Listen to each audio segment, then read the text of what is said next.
चलिए next question की तरफ बढ़ते हैं। क्वेश्चन नंबर 275 ये कह रहा है client eats a meal that contain 13 gram of fat, 13 gram fat लिया, 31 ग्राम कार्बोहाइड्रेट लिया और 5 ग्राम प्रोटीन लिया। What is the total caloric intake? Total caloric intake उसने कितनी ली? तो मेरी बात सुनिए, फैट 1 ग्राम फैट में कितने किलो कैलोरी होता है मुझे बताइए? 9। 1 ग्राम कार्ब में कितना होता है? 4। और 1 ग्राम प्रोटीन में कितना होता है? 4। ये याद रखिएगा बच्चे। तो अगर 1 ग्राम फैट में 9 होता है तो उसने कितना फैट लिया? 13 ग्राम। तो 13 मल्टीप्लाई बाई 9। उसने कितना कार्बोहाइड्रेट लिया? 31। तो 31 मल्टीप्लाई बाई 1 ग्राम कार्ब में कितना होता है? 4। तो 4। और कितना प्रोटीन लिया था? 5। तो 5 मल्टीप्लाई बाई 1 में कितना होता है? 4। तो टोटल अगर आप जब इन्हें करेंगे तो 5 4 जा 20, 31 4 जा 124 और 13 9 जा 117। और जब आप इसको टोटल करेंगे तो आपका आंसर आ जाएगा 261 किलो कैलोरीज। तो बहुत इजी है, बस आपको ये पता होना चाहिए कि 1 ग्राम फैट में 9 किलो कैलोरी, 1 ग्राम कार्ब्स में 4 और 1 ग्राम प्रोटीन में 4। फिर उनको मल्टीप्लाई कर दीजिए और टोटल किलो कैलोरी कैलकुलेट कर लीजिए। चलिए next question number 276 a client is admitted to hospital with a diagnosis of cirrhosis of liver. एक व्यक्ति को सिरोसिस ऑफ लीवर हो चुका है। For which sign of hepatic coma, hepatic coma के किन लक्षणों के लिए नर्स पेशेंट को देखेगी? सबसे पहली बात बच्चे, जब भी लीवर ख़राब होता है ना तो हमारी बॉडी में क्या बढ़ जाता है बताओ? हमारी बॉडी में बढ़ जाता है नाइट्रोजिनस वेस्ट। जो सारे नाइट्रोजिनस वेस्ट हैं वो हमारी बॉडी में बढ़ जाते हैं। और जब ये नाइट्रोजिनस वेस्ट बढ़ जाते हैं ना तो ये ब्लड ब्रेन बैरियर को क्रॉस करके हमारे ब्रेन में पहुंच जाते हैं। और जब ये हमारे ब्रेन में पहुंचते हैं तो व्यक्ति के सेंट्रल नर्वस सिस्टम पर इसका असर पड़ता है, जिस वजह से व्यक्ति में मेंटल कन्फ्यूज़न देखने को मिलेगी। देखना आप, कोई पेशेंट होगा अल्कोहलिज्म वाला, उस व्यक्ति में आप देखोगे सिरोसिस, लिवर सिरोसिस हो रखा है तो व्यक्ति में कॉन्शियसनेस ऑल्टर्ड रहेगी, क्योंकि नाइट्रोजिनस वेस्ट इतना ज़्यादा होता है कि वो ब्रेन में पहुंचता है, जिसकी वजह से वो सेंट्रल नर्वस सिस्टम को डिस्टर्ब करता है और व्यक्ति में मेंटल कन्फ्यूज़न देखने को मिलती है, पहली चीज़। और दूसरा जो कई बार एग्जाम्स में पूछा गया है पहले भी, फ्लैपिंग हैंड ट्रिमर। याद रखना बच्चे, फ्लैपिंग हैंड ट्रिमर को एक और नाम से जानते हैं एक्सट्रेसिस। तो एक्सट्रेसिस यानी कि पेशेंट को बोलेंगे अपने दोनों हाथ को ऐसे आगे करिए, आप देखोगे उसके हाथ में कंपन आ रही है, हाथ सीधे करने पर उसके दोनों हाथ में कंपन आ रही है, उसे कहते हैं एक्सट्रेसिस या फिर फ्लैपिंग हैंड ट्रिमर। और एक किस कंडीशन में देखा जाता है? ये जब बॉडी में बहुत ज़्यादा नाइट्रोजिनस वेस्ट बढ़ जाता है और वह ब्लड ब्रेन बैरियर को क्रॉस करके ब्रेन में पहुंच जाता है, उस कंडीशन में आप एक्सट्रेसिस होते हुए देखोगे। तो एक्सट्रेसिस ये बताता है कि पेशेंट का जो नाइट्रोजनस वेस्ट है वो इतना बढ़ चुका है कि उसका सेंट्रल नर्वस सिस्टम अब इससे क्या हो चुका है? प्रभावित हो चुका है। इसी को फ्लैपिंग हैंड ट्रिमर या फिर एक्सट्रेसिस बोलते हैं। और इसी में आपको देखने को मिलेगा मेंटल कन्फ्यूजन। देखिए इमेज, देखिए ये इमेज है फ्लैपिंग हैंड ट्रिमर की। इस तरीके से सीधे हाथ करने को बोलेंगे तो आप देखेंगे कि उसके हाथ इस तरीके से हिल रहे हैं, इसे कहते हैं एक्सट्रेसिस या फिर फ्लैपिंग हैंड ट्रिमर। ठीक है, next question number 277 a nurse is concern that a client with diagnosis of cirrhosis of liver. एक व्यक्ति को सिरोसिस ऑफ लीवर हो रखा है, may experience complication of hepatic coma. उस व्यक्ति को हिपैटिक कोमा हो सकता है। Which clinical indicator should the nurse assess the client? किस क्लिनिकल या साइन एंड सिम्टम के लिए नर्स पेशेंट के लिए देखेगी? तो याद रखें, जिस व्यक्ति का लीवर ख़राब हो चुका है उस व्यक्ति में आप जानते हो नाइट्रोजिनस वेस्ट भी काफ़ी ज़्यादा बढ़ जाता है। उस व्यक्ति में बिलीरुबिन का लेवल भी काफ़ी ज़्यादा बढ़ जाता है। और जब मुझे बताइए, जब बिलीरुबिन का लेवल बढ़ जाता है तो व्यक्ति में क्या होता है? पूरी बॉडी में येलो डिपोजिशन होने लग जाता है, बॉडी की येलोइंग, स्केलरा भी येलो होने लग जाएगी, ठीक है, जिसे पीलिया बोलते हैं। तो जब येलो होने लग जाती है पूरी बॉडी तो उसी जॉन्डिस का एक और नाम होता है जिसे हम कहते हैं इक्ट्रस। उसी जॉन्डिस को एक और नाम से जाना जाता है इक्ट्रस। तो इसका आंसर क्या जाएगा? अगर किसी व्यक्ति में हिपैटिक कोमा हो रहा है सिरोसिस ऑफ लीवर की वजह से तो इनमें उसमें क्या देखा जा सकता है? आंसर क्या जाएगा? पेशेंट में देखा जाएगा इक्ट्रस। पेशेंट में क्या देखा जाएगा? इक्ट्रस, क्योंकि बिलीरुबिन का लेवल बढ़ रहा है उसकी वजह से। ठीक है, यूरिमिक फ्रॉस्ट किस में देखा जाता है बच्चे? किडनी फेलियर में। याद रखना, यूरिमिक फ्रॉस्ट किडनी फेलियर में देखा जाता है, ये इंपॉर्टेंट है। जब किडनी फेल हो जाती है, किडनी बाहर नहीं निकाल पाती है यूरिया वगैरह वेस्ट को, तो यूरिया वगैरह हमारे स्किन के नीचे डिपॉजिट हो जाते हैं। मैं आपको इमेज दिखा दूंगा। तो जब किडनी ख़राब हो जाती है और वो यूरिया को बाहर नहीं निकाल पाती है, उसकी वजह से यूरेमिक फ्रॉस्ट हो जाता है, वो हमारे स्किन के नीचे डिपॉजिट हो जाती है पूरी, ठीक है। और अर्टिकेरिया तो एलर्जी की वजह से होता है, ये तो एलर्जी की वजह से होता है। और हेमांजियोमा तो एक बिनाइन लीजन होता है ब्लड वेसल का बिनाइन लीजन्स को हेमांजियोमा कहते हैं। तो सही आंसर क्या जाएगा? इक्टस। नेक्स्ट इंपॉर्टेंट है क्वेश्चन नंबर 278। ये कह रहा है a nurse is caring for a client with cirrhosis of liver. एक व्यक्ति को सिरोसिस ऑफ लीवर हुआ है। Which laboratory test should the nurse monitor then that when abnormal might identify client may benefit neomycin enema.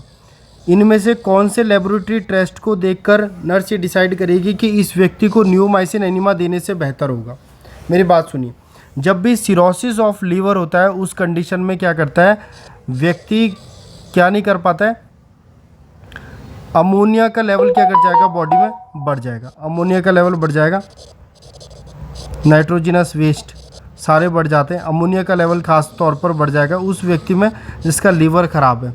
अब अगर ammonia का level बढ़ चुका है तो हम क्या करेंगे, बॉडी में नियोमाइसिन देंगे। और बच्चे नियोमाइसिन ध्यान रखिएगा, इस बार भी क्वेश्चन आया हुआ था।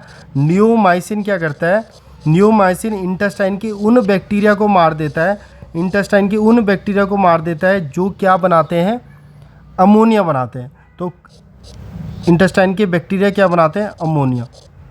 अब पहले से ही व्यक्ति में अमोनिया का लेवल बढ़ा हुआ है तो नियोमाइसिन उसको दे देंगे। अब जैसे ही हम उसको नियोमाइसिन देंगे, नियोमाइसिन क्या करेगा, उन बैक्टीरिया को मार देगा जो अमोनिया बनाते हैं। अमोनिया फॉर्मिंग बैक्टीरिया को किल करता है नियोमाइसिन। इसीलिए ऐसे व्यक्ति जिसका लीवर ख़राब है और अमोनिया बढ़ा हुआ है पहले से ही, उसको नियोमाइसिन दिया जाता है ताकि और ज़्यादा अमोनिया का लेवल ना बढ़े, क्योंकि अमोनिया बनाने वाले बैक्टीरिया को क्या कर देता है, किल कर देता है। तो आंसर क्या जाएगा, इनमें अमोनिया का लेवल जब उसका देखा होगा और अमोनिया का लेवल ज़्यादा आया होगा तब हमने ये सोचा होगा कि ठीक है इस व्यक्ति को नियोमाइसिन एनिमा देते हैं, जिस वजह से अमोनिया बनाने वाले बैक्टीरिया मर जाएंगे तो और ज़्यादा अमोनिया का लेवल नहीं बढ़ेगा। ठीक है, इंपॉर्टेंट क्वेश्चन है, ध्यान रखिएगा, नॉर्थ साइड में पूछ सकता है। Question number 279। A client with cirrhosis of liver, एक व्यक्ति को सिरोसिस ऑफ लीवर है, हैज़ प्रोलॉन्ग्ड प्रोथ्रोम्बिन टाइम, उसका प्रोथ्रोम्बिन टाइम क्या कर चुका है, बढ़ चुका है, और लो प्लेटिलेट काउंट है, और regular diet is ordered. What should the nurse instruct the client to do considering the patient condition.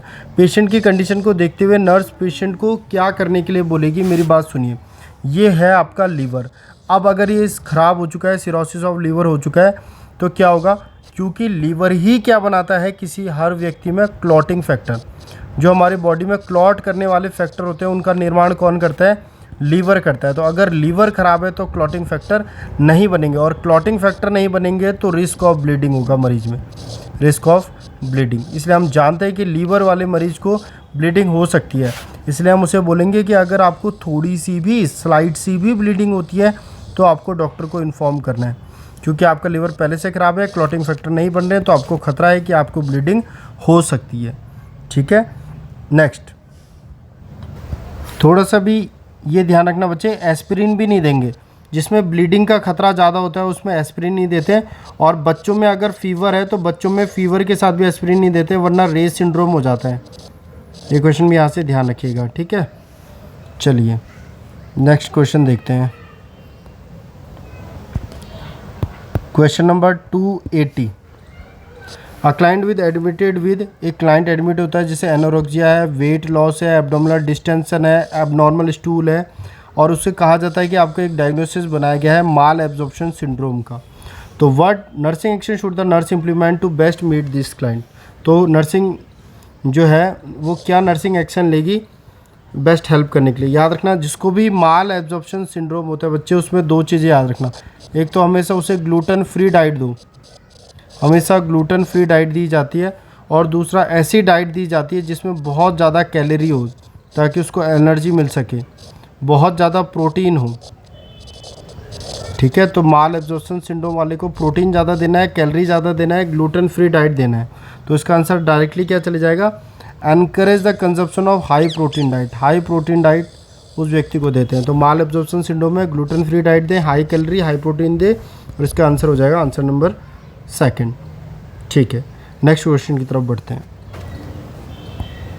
Question number 281, are client is diagnosed with malabsorption syndrome secondary to celiac disease. किसी व्यक्ति में coeliac disease है।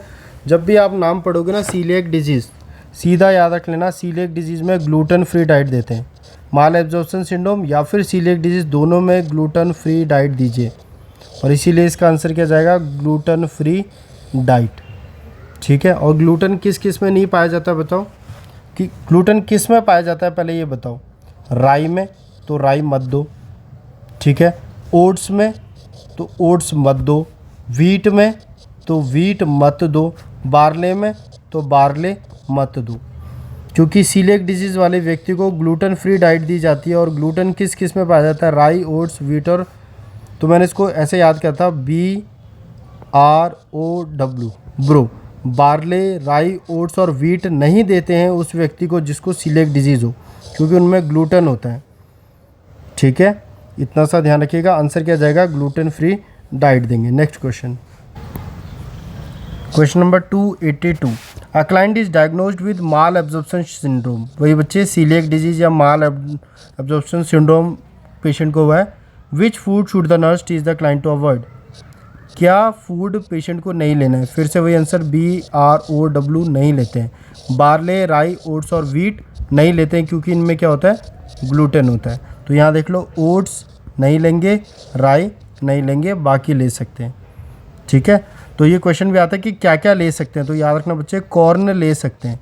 ये important question है, corn ले सकते हैं, बाकी बारले, राई, ओट्स और वीट नहीं लेंगे। ठीक है, नेक्स्ट क्वेश्चन नंबर 283 देखेंगे। What is the classical finding should the nurse assess the stool of a patient with malabsorption syndrome. उस व्यक्ति को जिसको माल एब्जॉर्प्शन सिंड्रोम है, उस व्यक्ति में इनमें से कौन सा लक्षण देखने को मिलेगा। बच्चे याद रखना, माल एब्जॉर्प्शन सिंड्रोम को सीलिएक डिजीज़ भी बोलते हैं ना। तो सीलिएक डिजीज़ वाले व्यक्ति में क्या होता है, जो फैट होता है वो फैट किसके साथ आता है, स्टूल के साथ बाहर आता है। और जब फैट स्टूल के साथ बाहर आता है तो उसे हम कहते हैं स्टेटरिया। उसे हम क्या कहते हैं, स्टेटरिया। तो कई बारी आपसे क्वेश्चन पूछा जाएगा, माल एब्जॉर्प्शन सिंड्रोम या सीलिएक डिजीज़ में कैसा स्टूल देखा जाता है। फैट ग्लोब्यूल्स आप स्टूल के साथ देख सकते हैं बाहर। कई बार ऑप्शन में स्टेटरिया भी लिखा होगा। ठीक है, फैट के ग्लोब्यूल्स स्टूल के साथ बाहर आते हैं, जिसे फैट ग्लोब्यूल्स आंसर थर्ड जाएगा, और जिसे स्टेटरिया भी कहा जाता है। और करंट जेली लाइक स्टूल किस में देखने को मिलता है बच्चे, इनटू ससेप्शन में करंट जेली लाइक स्टूल देखने को मिलता है। ये क्वेश्चन भी पूछा जाता है। ठीक है, और मुझे आप लोग कमेंट्स में बताइए, रिबन लाइक स्टूल किस में देखने को मिलता है, रिबन लाइक स्टूल किस में देखने को मिलता है। चलिए नेक्स्ट क्वेश्चन, क्वेश्चन नंबर 284 को छोड़ दीजिए। ठीक है, नेक्स्ट बढ़िए 285 में। क्वेश्चन नंबर जो 285 है उसमें भी माल एब्जॉर्प्शन सिंड्रोम के लिए पूछ रहा है। तो माल एब्जॉर्प्शन सिंड्रोम या फिर सीलिएक डिजीज़ में हम क्या नहीं देंगे बच्चे, ये तीनों चीज़ें हम नहीं देंगे। क्यों, क्योंकि ये जो तीनों चीज़ें हैं ये फ्लोर से बनी हुई है, जिसमें कि क्या होता है, काफ़ी ज़्यादा ग्लूटेन होता है। सिर्फ बीन्स और पोटैटो दे सकते हैं। तो ये काफ़ी इजी क्वेश्चन था, बार बार वही क्वेश्चन रिपीट हो रहे हैं, मैं बार बार नहीं बताना चाहता हूँ। ब्रो, बारले, राई, ओट्स और वीट नहीं देंगे उस व्यक्ति को जिसको सीलिएक डिजीज़ है। नेक्स्ट क्वेश्चन नंबर 286 क्या कह रहा है, N 18-year-old is admitted with acute onset of right lower quadrant pain at McBurney point. याद है ना बच्चे, मैकबर्नी पॉइंट किससे जुड़ा हुआ होता है, अपेंडिसाइटिस से, अपेंडिसाइटिस। ठीक है, appendicitis is suspected for which clinical indicator should the nurse assess the client to determine if the pain is secondary to appendicitis. ये कह रहा है एक व्यक्ति के मैकबर्नी पॉइंट पर पेन हो रहा है, किस लक्षणों के लिए नर्स देखेगी कि वो अपेंडिसाइटिस की वजह से ये पेन हो रहा है। याद रखना बच्चे, अपेंडिसाइटिस का एक सबसे इम्पॉर्टेंट पेन होता है, साइन होता है रिबाउंड टेंडरनेस। जिस व्यक्ति में रिबाउंड टेंडरनेस देखने को मिलती है उस व्यक्ति में हम बोल देते हैं कि हो ना हो इस व्यक्ति को अपेंडिसाइटिस है। इसीलिए जहाँ पर भी आप अपेंडिसाइटिस वर्ड सुनेंगे वहाँ पर आपको रिबाउंड टेंडरनेस ज़रूर सुनने को मिलेगा। ठीक, तो याद रखिएगा, रिबाउंड टेंडरनेस किसको बताता है, अपेंडिसाइटिस। चलिए next question number 287, a client who had surgery for a ruptured appendix, एक व्यक्ति का रप्चर्ड अपेंडिक्स के लिए सर्जरी हुई, अब उसे पेरिटोनाइटिस हो चुका है। बच्चे पेरिटोनाइटिस के 2-3 लक्षण तो सीधे तौर पर याद कर लेना। What is sign and symptom related to peritonitis should the nurse expect the client to exhibit. Peritonitis से जुड़े हुए कुछ क्वेश्चंस मैं आपको बता देता हूँ। सबसे बड़ा क्वेश्चन पेरिटोनाइटिस का होता है एब्डोमिनल मसल रिजिडिटी।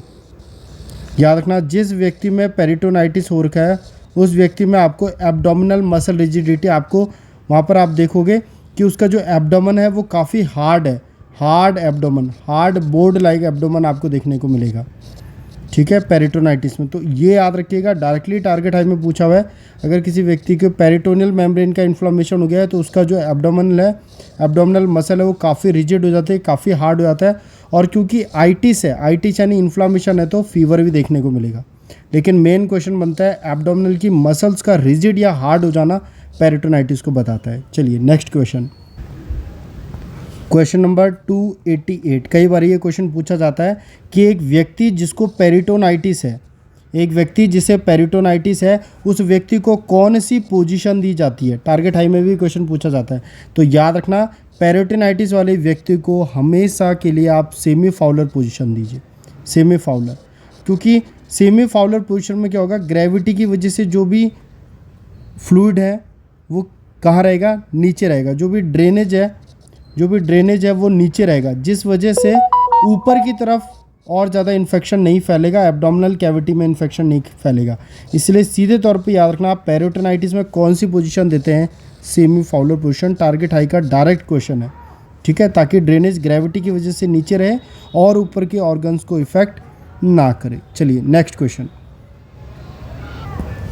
याद रखना बच्चे, एनजी ट्यूब में भी हम कौन सी पोजीशन देते हैं ये मुझे बताना, और ये बताना कि अगर किसी व्यक्ति में प्लेसेंटा प्रीविया है तो प्लेसेंटा प्रीविया में हम कौन सी पोजीशन देते हैं उस फीमेल को ताकि ब्लीडिंग कम हो, प्लेसेंटा प्रीविया में।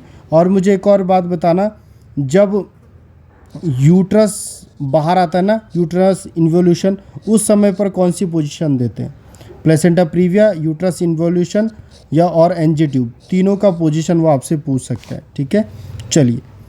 और नी चेस्ट पोजीशन को और किस नाम से जाना जाता है, नी चेस्ट पोजीशन को और किस नाम से जाना जाता है, ये क्वेश्चन भी पूछा जाता है। तो ये 4 चीज़ें ध्यान रखिएगा और मुझे कमेंट्स में बताइएगा। नेक्स्ट क्वेश्चन की तरफ बढ़ते हैं। ये है क्वेश्चन नंबर 289। ये कह रहा है, nurse is assessing a client who has possible appendicitis, व्यक्ति को अपेंडिसाइटिस है। The nurse assess the client for rebound tenderness. मैं आपको पहले ही बता चुका हूँ, अपेंडिसाइटिस वाले व्यक्ति में क्या देखने को मिलेगा, rebound tenderness. Place an X on the diagram where the client is expected to report pain. इस डायग्राम में कहाँ पर व्यक्ति के पेन होगा, तो सीधी सी बात है बच्चे, पेन होगा यहाँ पर। इसको हम क्या कहते हैं, मैकबर्नी पॉइंट, मैकबर्नी पॉइंट। तो मैकबर्नी पॉइंट में पेन होता है अपेंडिसाइटिस वाले व्यक्ति के। और अपेंडिसाइटिस में एक क्वेश्चन जो हम याद कर चुके हैं वो है कि इसमें रिबाउंड टेंडरनेस देखने को मिलता है, रिबाउंड टेंडरनेस। और पेरिटोनाइटिस में क्या देखने को मिलता है, board like abdomen, hard board like abdomen. Next question number 290। A Harris flush is order to reduce a client flatus after abdominal surgery. Abdominal surgery के बाद क्लाइंट की गैस या फ्लैटस को पास करने के लिए हैरिस ट्यूब डाली गई है। How many inches the nurse insert the rectal catheter.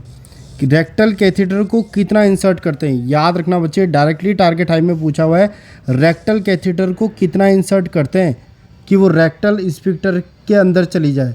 तो आंसर सीधे सीधे है 4 इंच। रेक्टल कैथेटर को हमेशा कितने अंदर डाला जाता है, 4 इंच। तो आंसर जाएगा second, 4 inch is the right answer. काफ़ी बार ये क्वेश्चन पूछा गया है, टारगेट हाई में डायरेक्ट पूछा गया है, ध्यान रखिएगा। Next question number 291। एक client is diagnosed with Crohn disease. एक व्यक्ति को क्रोन डिजीज़ है, उसको पेरेंटल विटामिन दिया जा रहा है, यानी आईवी, पेरेंटल रूट से, किसी भी रूट से उसको विटामिन दिया जा रहा है, आईवी वगैरह। The client ask the nurse why the vitamin has to be given IV. क्यों विटामिन को आईवी देना पड़ रहा है रेदर देन द माउथ, मतलब मुंह से दीजिए मुझे विटामिन, आप मुझे पेरेंटल आईवी विटामिन क्यों दे रहे हो। तो नर्स उसको क्या बताएगी, ठीक है। तो ध्यान रखिए, मोर रैपिड एक्शन, अगर आप आईवी दोगे उसको विटामिन तो ज़्यादा जल्दी वो अपना एक्शन करेगी, पहला आंसर। दूसरा, इनफेक्टिव ओरली, विटामिन अगर आप ओरली लोगे और वो भी उस व्यक्ति में जिसमें पहले से जीआई की डिजीज़ है, क्रॉन्स डिजीज़ है, तो वो एब्जॉर्ब नहीं हो पाएगी, तो इनइफेक्टिव रहेगी ओरली, ज़्यादा जल्दी एक्शन आएगा और इंटेस्टाइन से एब्जॉर्प्शन नहीं हो पाएगा क्योंकि पहले से ही व्यक्ति की जीआई में क्या है, क्रॉन्स डिजीज़ हो रखी है। ठीक है, तो ये कुछ चीज़ें हैं, ये ध्यान रखिएगा। क्रॉन्स डिजीज़ हो रखी है तो इंटेस्टिनल एब्जॉर्प्शन ख़राब होगा, इनइफेक्टिव होगी ओरली और रैपिड एक्शन होगा अगर आईवी देंगे तो। ठीक है, next question. A self help group of client with irritable bowel syndrome, एक व्यक्ति में इरिटेबल बाउल सिंड्रोम है, has invited a nurse to present a program on nutrition. एक व्यक्ति को इरिटेबल बाउल सिंड्रोम है, उसको न्यूट्रिशन पे क्या देना है, एजुकेशन देना है। Which substance should the nurse teaches the client to minimize, nurse patient को क्या बताएगी कि आपको कौन सा निम्नलिखित में से चीज़ें कम से कम लेनी है ताकि जीआई इरिटेबिलिटी को कम किया जा सके। तो एक ऐसा व्यक्ति जिसे इरिटेबल बाउल सिंड्रोम है और ज़्यादा इरिटेबल ना हो जीआई म्यूकोजा, उसके लिए उसको कौन सी चीज़ कम लेनी चाहिए? डायरेक्ट आंसर है बच्चे, कोला ड्रिंक्स।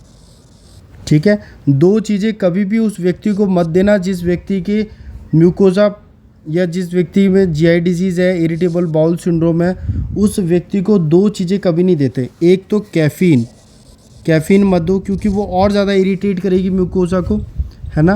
और कोला ड्रिंक्स वगैरह और कैफ़ीन नहीं देते हैं उस पेशेंट को जिसको इरिटेबल बाउल सिंड्रोम है। तो कोला ड्रिंक्स यहाँ पर आंसर चले जाएगा कि ये नहीं देंगे, इसको मिनिमाइज करेंगे। ठीक है, next question number 294। A client is diagnose having colitis, एक व्यक्ति में कोलाइटिस यानी कोलोन का इन्फेक्शन हो चुका है। वह sign and symptom should the nurse expect the client, क्या लक्षण व्यक्ति में आ सकते हैं?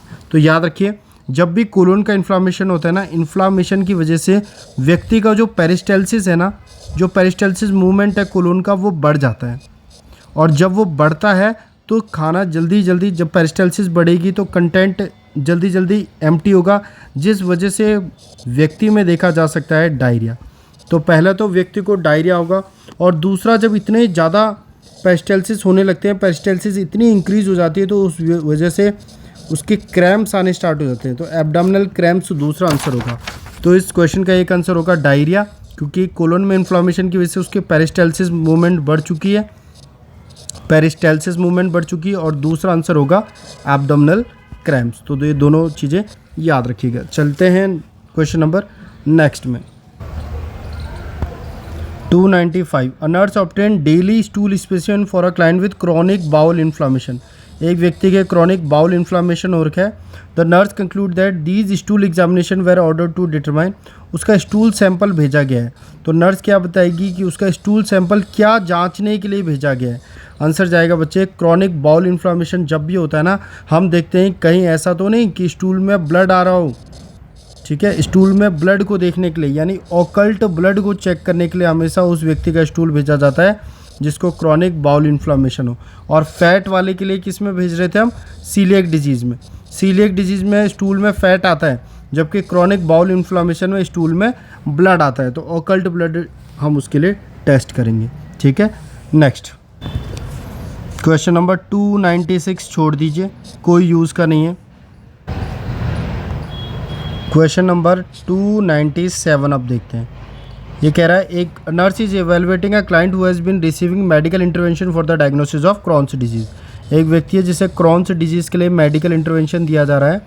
विच expected outcome is most important for the client, क्या देखकर नर्स ये कंक्लूड करेगी कि ये जो आउटकम आ रहा है ये इस क्लाइंट के बेहतर है, इस क्लाइंट के लिए बेहतर है? याद रखना बच्चे, जब भी क्रॉन्स डिजीज़ होता है, इन्फ्लामेटरी बाउल डिजीज़ होता है, इसमें पेशेंट को बहुत ज़्यादा डायरिया वगैरह होता है, बहुत ज़्यादा फ्लूइड लॉस होता है, जिसकी वजह से बहुत ज़्यादा उस व्यक्ति का वेट, ऊपर से चीज़ें एब्जॉर्ब नहीं होती है बॉडी में, तो व्यक्ति का वेट क्या हो जाता है, बहुत ज़्यादा कम हो जाता है। क्योंकि एक तो खाना अच्छे से एब्जॉर्ब नहीं हो रहा है, दूसरा डायरिया वगैरह भी कंटिन्यूस हो रहा है, डिहाइड्रेशन भी हो रहा है, तो वेट कम हो जाता है। तो अगर आप देखोगे कि उसका वेट बढ़ रहा है, gains a half pound week, weight का बढ़ना एक अच्छा साइन है, गुड साइन है, तो हम बोलेंगे कि ठीक है, ये एक्सपेक्टेड आउटकम है। अगर हम उसको मेडिकल इंटरवेंशन दे रहे हैं तो उसका वेट क्या करना चाहिए, बढ़ाना चाहिए, क्योंकि इन्फ्लेमेटरी बाउल डिजीज़ या क्रॉन्स डिजीज़ वाले व्यक्ति में हमेशा वेट क्या होता है, कम होता है। चलिए नेक्स्ट क्वेश्चन नंबर 298, ठीक है। The nurse teaches a client with GI irritability, एक व्यक्ति को GI इरिटेबिलिटी है, to minimize the intake of dietary irritant. Nurse patient को बताती है कि देखो आपको GI इरिटेबिलिटी है, आपको ऐसे खाद्य पदार्थ कम खाने हैं जो और ज़्यादा इरिटेंट हो, जो GI इरिटेबिलिटी को और बढ़ाते हैं। Which product did the nurse teach the client to avoid, निम्नलिखित में से कौन सी चीज़ों को नर्स उसे बताएगी कि आपको अवॉइड करने। सबसे पहले बच्चे याद रखना, मिल्क प्रोडक्ट, मिल्क हो गया, चीज़ हो गया, ये जो मिल्क के प्रोडक्ट हैं ये हमेशा क्या होते हैं, GI इरिटेंट होते हैं, GI को इरिटेट करते हैं, इसीलिए इनको नहीं लेना होता है उन व्यक्तियों में जिनमें पहले से GI इरिटेबिलिटी है। तो मिल्क और चीज़ को तो नहीं लेंगे, और चॉकलेट नहीं लेंगे, क्योंकि चॉकलेट में क्या होता है बच्चे, कैफ़ीन होता है, ठीक है। चॉकलेट कैंडी कैफ़ीन होता है, जो कि क्या होता है, इरिटेट करती है म्यूकोजा को। तो मिल्क, चीज़ और चॉकलेट नहीं लेंगे, ठीक है। ये तो मिल्क प्रोडक्ट की वजह से और ये कैफीन की वजह से। Next question number 299, a nurse is reviewing the laboratory report of a collecting health history of a client with diagnosis of colitis. एक व्यक्ति को कोलाइटिस है, ठीक है। Which common sign symptom of colitis should the nurse expect, colitis वाले व्यक्ति में common लक्षण कौन सा आता है। मैंने बताया ना, कोलाइटिस वाले में इन्फ्लामेशन हो रहा है इंटेस्टाइन का, जिसकी वजह से पेरिस्टाल्सिस बढ़ रही है। पेरिस्टाल्सिस बढ़ रही है तो और ज़्यादा वो व्यक्ति को क्या हो रहा है, एब्डोमिनल क्रैम्प्स आ रहे हैं, ठीक है। व्यक्ति को डायरिया हो रहा है, और क्योंकि व्यक्ति का फ्लूइड लॉस वगैरह हो रहा है तो व्यक्ति में क्या हो रहा है, वेट लॉस हो रहा है, वेट लॉस हो रहा है, डायरिया हो रहा है, क्रैम्प्स आ रहे हैं। तो यहाँ पर नर्स क्या एक्सपेक्ट करेगी कि अगर इसको इन्फ्लेमेटरी बाउल डिजीज़ यानी कोलाइटिस है तो इस व्यक्ति का क्या हो रहा होगा, वेट लॉस हो रहा होगा। बच्चे बहुत ज़्यादा डायरिया पेशेंट में होता है, फ्लूइड लॉस होता है, व्यक्ति को डायरिया हो सकता है, व्यक्ति को वेट लॉस देखने को मिल सकता है, ध्यान रखिएगा, ठीक है। Next question, question number 300, a nurse is teaching a client about acute exacerbation of colitis. व्यक्ति में कोलाइटिस हो रखा है व्यक्ति को, और बहुत एक्यूट एक्सर्वेशन हो रहा है कोलाइटिस का। About the most appropriate diet, which food selected by the candidate indicate that the dietary teaching is effective. याद रखना बच्चे, अगर व्यक्ति को कोलाइटिस हो रहा है तो उस व्यक्ति को आप ऐसी डाइट दीजिए जो लो रेसिड्यू में आती हो। ये याद रखना क्वेश्चन, लो रेसिड्यू डाइट क्या होती है, वो डाइट जो गैस्ट्रिक एम्पटिंग जिनका बहुत धीरे होता है, बहुत धीरे धीरे गट को यानी इंटेस्टाइन से एम्प्टी होती है, ऐसी डाइट को बोलते हैं लो रेसिड्यू डाइट। और लो रेसिड्यू डाइट लेनी होती है उन मरीजों को जिनको कोलाइटिस है। तो इनमें लो रेसिड्यू डाइट स्क्रैम्बल्ड एग्स है, लेकिन वो आपसे ये क्वेश्चन नहीं पूछेगा, वो तो आपसे ये पूछेगा कि कोलाइटिस में कैसी डाइट ली जाती है, लो रेसिड्यू डाइट। क्योंकि लो रेसिड्यू डाइट क्या होता है, लेस इरिटेंट होते हैं, थोड़ा कम इरिटेट करते हैं म्यूकोजा को, GI की म्यूकोजा को थोड़ा कम इरिटेट करते हैं, इसीलिए लो रेसिड्यू डाइट लेंगे उन पेशेंट में जिनमें कोलाइटिस है। चलिए नेक्स्ट,